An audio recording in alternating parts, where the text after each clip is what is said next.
If you're planning to grow a summer garden, you're most likely going to grow tomatoes in it. These simple tips are sure to boost your yields and help save time and money in the garden. 1. Don't crowd tomato seedlings. If you are starting tomatoes from seed, give the seedlings plenty of room to branch out, thinning the seedlings to one strong plant per cell or small pot. Snip the weaker, smaller seedlings in favor of the best grower. Crowded conditions inhibit their growth, which stresses them and leads to disease later on.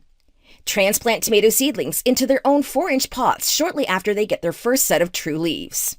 2. Sunlight. Tomatoes love to be in full direct sunlight for at least 6 to 8 hours of continuous sun. So, whether you are growing on ground or containers, you have to choose a location which receives maximum amount of sunlight. 3. Preheat the garden soil. Tomatoes love heat. They won't really start to grow until both the soil and air temperatures remain warm. You can speed things up in the soil by covering the planting area with black or red plastic a couple of weeks before you intend to plant. Those extra degrees of soil warmth will translate into earlier tomatoes. You can lift the plastic before you plant, but some research contends that red plastic mulch has the added benefit of increasing your tomato yield. 4. Bury the stems. Plant your tomato plants deeper than they come in the pot, all the way up to the top few leaves. When planted this way, tomatoes are able to develop roots all along their stems, and more roots make for a stronger plant.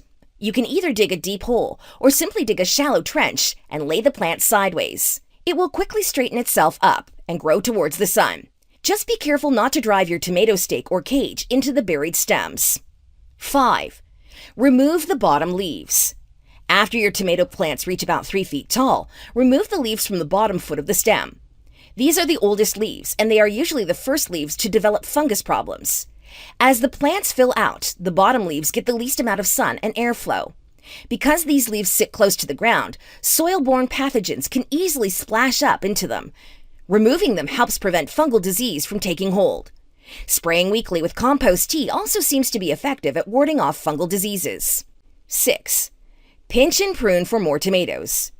Pinch and remove suckers that develop in the crotch joint of 2 branches. They won't bear fruit and will take energy away from the rest of the plant. However, go easy on pruning the rest of the plant.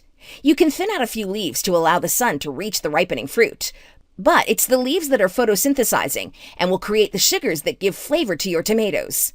Fewer leaves will mean fewer sweet tomatoes.